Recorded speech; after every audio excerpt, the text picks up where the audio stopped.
Yo, what's up guys? Welcome to another video.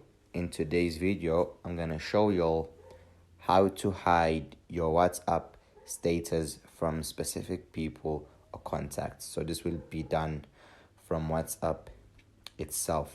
So first thing is you enter WhatsApp, and then from there you enter settings, which will be on the bottom right corner, guys, as you can see. And then from there you look for privacy, which will be right there. Then from privacy you look for status.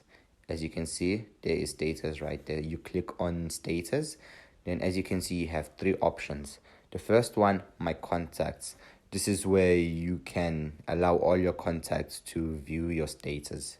And then the second one, my contacts accept. So this is where you can actually choose who can view your status.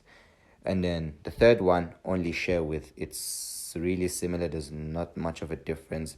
This is where you can choose who can view your status and who can see your status. So if you want to hide your status from someone, you can say only share with, and then you can actually pick the people you want to view your status. And that's it.